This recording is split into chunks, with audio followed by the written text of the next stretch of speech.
नमस्कार। मैं हूँ ज्योति अरोड़ा, आपकी एस्ट्रोलॉजर और फेंगशुई मास्टर। और आज इस प्रोग्राम में आप सभी जी के दर्शकों का मैं करती हूँ बहुत स्वागत।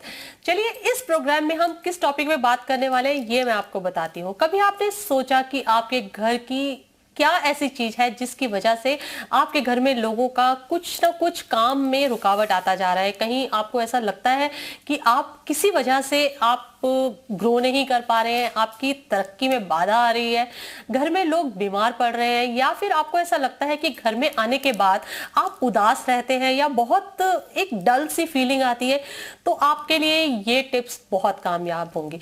देखिए, मुझे ऐसा लगता है कि आप कहीं ना कहीं अपने घर में कुछ ऐसे कॉर्नर्स हैं जिनको अटेंड नहीं कर रहे, जहां से कुछ नेगेटिव एनर्जी जनरेट हो रही है और घर की पॉजिटिव एनर्जी को किल कर रही है। तो चलिए जानते हैं कुछ ऐसी टिप्स के बारे में। किसी भी जगह पर, किसी भी घर में या किसी भी ऑफिस में, किसी भी स्पेस में उधर की एनर्जी को अच्छा रखना बहुत जरूरी होता है, क्योंकि वहां से आपकी पॉजिटिव एनर्जी जनरेट होती है। जैसे कि हमारी बॉडी है, उसकी एनर्जी हमें जितनी अच्छी रखनी हो, उसके लिए हमें अपने घर की एनर्जी रखनी बहुत जरूरी है पॉजिटिव। तभी हम सिक नहीं होते, तभी हम बीमार नहीं पड़ते, क्योंकि हमारे आसपास जब यिन एनर्जी यानी कि डल एनर्जी बिल्डअप हो जाती है, तो उसके बाद हमारे आसपास कॉन्फ्लिक्ट्स आते हैं, एक्सीडेंट्स होते हैं या इलनेस बहुत ज्यादा डेवलप हो जाती है। इसके लिए हमें एनर्जी को रेजुविनेट करने की जरूरत होती है, ताकि हमारे घर का एनवायरनमेंट हार्मोनाइज हो सके और यहाँ की वाइब्रेशन ट्यून हो सके हैप्पीनेस को और प्रोस्पेरिटी को अट्रैक्ट करने के लिए। कभी भी हमारे साथ ऐसा हुआ हो कि कोई कॉन्फ्लिक्ट बढ़ गया हो, तो हमें किसी भी तरह की रेजुविनेशन टेक्निक को अपनाने की जरूरत पड़ जाती है। तो अभी मैं आपको इन्हीं टिप्स के बारे में ही बताने वाली हूँ कि कैसे हम अपने घर की एनर्जी का मेकओवर करें। तो आप मेरी इन टिप्स को ध्यान से सुनिए और एक एक टिप को आपको अपनाना चाहिए। At least once in a month आपको यह सब करना चाहिए। तो पहले टिप की बात करते हैं। आपको अपने घर से रिमूव करना चाहिए डर्टी वाइब्रेशन को, अपनी लिविंग स्पेस को से नेगेटिव वाइब्स को बिल्कुल हटाना चाहिए आपको, जो बिल्टअप हो रहे हो काफी समय से। आपको यह सोचना चाहिए कि आपको अपने घर में जो भी फिजिकल डर्ट है उसको तो हटाना ही चाहिए। इसके अलावा जो भी आपके आसपास नेगेटिव स्टार्स हैं जहां पर, वहां पर आपको पॉजिटिव चीज लाने के लिए आपको कुछ ना कुछ जरूर करना चाहिए, यानी कि आपके घर का जो भी पॉजिटिव कोना उसको और हाईलाइट करना चाहिए। इसके अलावा दूसरा जो इंपॉर्टेंट चीज है, आपको अपने रूम साफ करने की जरूरत है। जितने भी रूम्स आपके हो, उन सभी रूम्स को आपको पूरे दिन में एक बार टाइम निकालना चाहिए कि एक एक रूम में आप चक्कर जरूर लगाएं। हर रूम में आपको ये देखना चाहिए, चाहे वो बेडरूम हो, किचन हो, फैमिली रूम हो, जो भी रूम हो, उसमें आपको देखना चाहिए कि वहां पर कोई जो मेस्ड अप लॉन्ड्री तो नहीं पड़ी है, टॉयज तो नहीं पड़े, मैगजीन तो नहीं पड़ी, या कुछ भी ऐसा कोई कॉर्नर जहां पर बहुत ही ज्यादा पाइलअप की हुई चीजें पड़ी है। अगर ऐसा है तो आप मान के चाहिए कि आप नेगेटिव एनर्जी को अपने घर में इकट्ठा करके बैठे हैं। आपको सबसे पहले इन चीजों को ठीक करने की जरूरत है। ये आपका डेली रूटीन होना चाहिए। अब बात करते हैं तीसरी टिप की। अगर आपके घर में कुछ ब्लॉकेजेस हैं तो आपको सबसे पहले उनको रिमूव करने की जरूरत है। वो ब्लॉकेजेस कहाँ होती हैं? या तो आपके दरवाजों पर होती हैं या फिर आपकी खिड़कियों पर होती हैं। आपको ध्यान देने की जरूरत है कि आपके मेन डोर के आसपास कोई ब्लॉकेजेस ना हो, यानी कि सामने अगर कोई पेड़ है तो आप उसका उपाय कीजिए। उसको मतलब दूध चढ़ाने से कहते हैं कि उसका उपाय हो जाता है, या फिर उसके सामने कुछ आप बैरिकेड लगा दीजिए ताकि उससे आपके घर में कोई नेगेटिव एनर्जी ना आए। आपकी खिड़की के सामने कोई ऑब्स्टेकल नहीं है। जनरली मैंने देखा है कि खिड़की खुलती नहीं है लोगों की, उसके आगे ऑब्स्टेकल क्रिएट हो रखे होते हैं, तो उससे भी प्रॉब्लम क्रिएट हो जाती है। अगर आपके घर पे प्लांट्स लगे हुए हैं तो आप ये देखिएगा कि कोई भी डाइंग प्लांट ना हो, कोई भी मरा हुआ प्लांट, कोई ऐसा, जैसे फ्लावर्स के प्लांट होते हैं जो फ्लावर्स मुरझा चुके होते हैं, तो अपने माली से बोलिए या खुद उसे तुरंत काट दीजिए। आपके विंडो, आपके दरवाजे, आपके प्लांट्स एकदम बिल्कुल स्पिक एंड स्पैन होने चाहिए। बहुत ही अच्छी तरीके से उनको साफ करके रखिए। चलिए, अब एक और टिप जो बहुत जरूरी है कि आपको अपने घर के फ्लोर को कैसे साफ करना है। तो वैसे तो देखिए नमक का पोछा लगाना हमारे कल्चर में बहुत ही ज्यादा आम है, लेकिन उससे एक और उपाय, एक बढ़कर उपाय, अगर आपको लगे नेगेटिविटी नहीं निकल रही घर की, तो उसके लिए बहुत अच्छा उपाय है सन वाटर और व्हाइट विनेगर का पोछा लगाना। तो सन वाटर क्या, आप एक बाल्टी पानी की लीजिए और सूर्य, जहां पर सूरज की किरणें पड़ती हो वहां पर अपनी बाल्टी को रखिए। उसकी जब सूर्य की किरणें उस पर पड़ती हैं तो वो वाटर जो है प्योरीफाई होता है, उसमें सन की एनर्जी आ जाती है, उसको बोलते हैं सन वाटर। उसके बाद उस वाटर में आप व्हाइट विनेगर डालिए और उससे पूरे घर का पोछा लगाइए।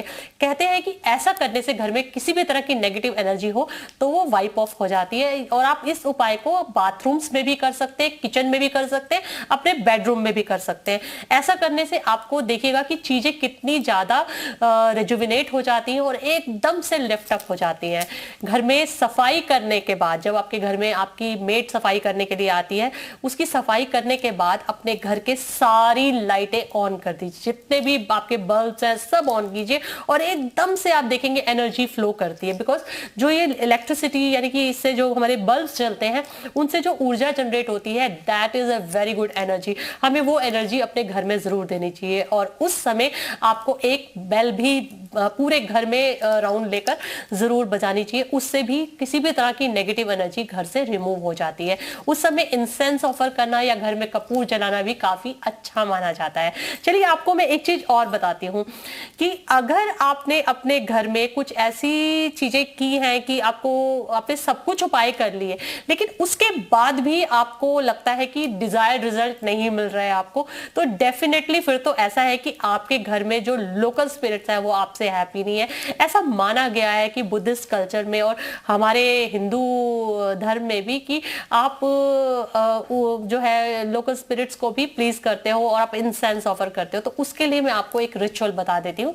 लाइट अ लैंप, आपको उसके लिए कहते हैं कि हर मॉर्निंग में या इवनिंग में जब आप भगवान को इंसेंस ऑफर करते हो या फिर अगरबत्ती से आप उनको ऑफर करते हो और साथ में आप दीपक ऑफर करते हो, तो एक इंसेंस आपको लोकल स्पिरिट्स को भी ऑफर करना है और आपको बोलना है कि इस जगह की लोकल स्पिरिट्स को मैं इंसेंस ऑफर कर रही हूँ, तो आप कर रही हूँ या कर रहा हूँ।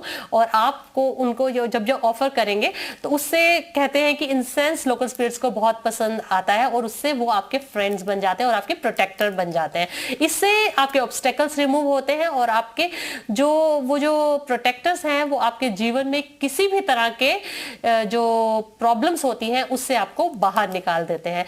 ऐसा करते समय आप नमः सर्व तद्गता अवलोकिते ओम संभरा संभरा हुम, ये मंत्र का 21 बार जाप करें तो आपको और भी लाभ होगा। ऐसा करने से आपको प्यूरिफाइंग एनर्जी भी मिलती है अपनी हर जगह पर और ऐसा करने से आपकी वेल्थ भी जनरेट होती है और प्रोटेक्टिव गार्जियंस आपकी लिविंग स्पेस में आपको और प्रोटेक्ट करते हैं। कई बार मैंने देखा है कि लोगों के बने बनाए काम बिगड़े हैं जब उनके लोकल स्पिरिट्स उनको सपोर्ट नहीं करते। तो आप अगर आपके ऑफिस में भी आप देखते हैं कि ऑफिस में काम नहीं बन रहे हैं तो आप ये ऑफिस में भी कर सकते हैं। ये इंसेंस ऑफरिंग रिचुअल, ये रिचुअल जब भी किया जाता है ये 21 दिन तक कीजिए, आपको काफी लाभ होगा। अच्छा एक बात और, अगर आपको लगता है कि आपको और प्योरिफिकेशन करने से और लाभ होगा तो आप सैफरन वाटर यानी कि केसर का जो है जल बनाइए, कि गंगा जल भी ले सकते हैं, उसके अंदर केसर डालिए और उस जल को अपने मेन डोर पर आप छिड़किए और खिड़कियों पर छिड़किए। और ऐसा करने से भी आप देखिएगा कि गुड फॉर्च्यून और अच्छी एनर्जी का फ्लो आपके जीवन में आएगा। अगर रिश्तों में कड़वाहट है तो ये जल जो है आप अपने बेड के आसपास भी छिड़क सकते हैं और ऐसा करते समय ओम आ हुम या ओम नमः शिवाय का आप 3 बार जाप करेंगे तो आप देखेंगे कुछ ऐसी प्योर वाइब्रेशंस जनरेट होती है जो आपके जीवन को बहुत पॉजिटिविटी से भर देंगी। और जब भी आप ऐसा करेंगे तो ऐसा करते समय आप ये सोचेंगे कि आपके जीवन में अच्छी एनर्जी, अच्छी ऊर्जा का आगमन हो। ऐसा करने से वो एनर्जी आपके जीवन में आ जाएगी और ये पॉजिटिविटी जो है आपकी मैनिफेस्ट तभी होगी जब आप मानेंगे कि प्रॉस्पेरिटी आपके जीवन में एंटर कर रही है और आपके घर में एक बहुत ही अच्छा वातावरण बन चुका है, हार्मनी आपके घर में रिस्टोर हो गई है। और ऐसा करते समय सिंगिंग बॉल भी आप चला सकते हैं या फिर आप एक बेल से भी आप आप साथ साथ बेल भी बजा सकते हैं। ये एक पावरफुल जो है रिचुअल है। ऐसा करने से घर एनर्जाइज भी होता है और अच्छी वाइब्रेशंस भी जनरेट होती है। इसका सीक्रेट जो चलता है, सीक्रेट जो है वो सिर्फ आपके माइंड पर है। जब भी आप ऐसे रिचुअल्स करें तो आपका माइंड बहुत ही पॉजिटिव होना चाहिए और उसके साथ साथ आपको ये फोकस करने की जरूरत है कि आप बहुत पॉजिटिव इंटेंशन के साथ ये रिचुअल्स कर रहे हो और सबके लिए पॉजिटिव सोच रहे हो, क्योंकि हमारी पॉजिटिविटी जो हम दूसरों को देते हैं वही पॉजिटिविटी हमारे जीवन में आती है। और आप करते समय ये भी सोचिए कि हम इस पॉजिटिव एनर्जी जो हमारे जीवन में आ रही है, ये पॉजिटिव एनर्जी हम सभी सेंटिएंट बीइंग्स को, जितने भी जीव जंतु इस दुनिया में हैं, उनको भी डेडिकेट कर रहे हैं। क्योंकि जब हम दूसरों को डेडिकेट करेंगे तो वो पॉजिटिव एनर्जी हमारे जीवन में भी आएगी। कभी भी अपने लिए मत डेडिकेट कीजिए, दूसरों के लिए डेडिकेट करेंगे तभी आपको उससे लाभ होगा। तो आप इन्हीं चीजों को अगर फॉलो कर लेंगे तो आप देखेंगे जीवन में बहुत बहुत बहुत बदलाव आएंगे। चलिए एक चीज और मैं बताती हूँ कि अपने घर में अगर इलनेस बहुत ज्यादा है, लोग बीमार पड़ रहे हैं, तो आपको इस साल खास करके 2024 में इस चीज का ध्यान रखना है कि अगर कोई बीमार है तो साउथ ईस्ट डायरेक्शन में सोना थोड़ा सा अवॉइड कीजिए। घर के साउथ ईस्ट डायरेक्शन में इलनेस स्टार है तो उस तरफ आप सोना थोड़ा अवॉइड करें। बीमार और गर्भवती महिलाओं, बीमार व्यक्ति और गर्भवती महिलाओं को साउथ ईस्ट डायरेक्शन में नहीं सोना चाहिए इस साल, क्योंकि वहां पर इलनेस स्टार है। बाकी आप अपने घर में बाकी दिशाओं में सो सकते हैं। तो इन टिप्स को अगर आप फॉलो करते हैं तो आप मुझे मेरे इस ईमेल आईडी पे जो नीचे स्क्रॉल कर रहा है उस पे आप मुझे लिख के बताइए आपको कितना लाभ हुआ, और किसी और टॉपिक पे आप बात करना चाहते हैं तो आप मुझे जरूर लिख के भेजिए। तो इन्हीं टिप्स के साथ अब मैं आपसे इजाजत लेती हूँ। इसी शो में फिर मिलते हैं, तब तक के लिए नमस्कार।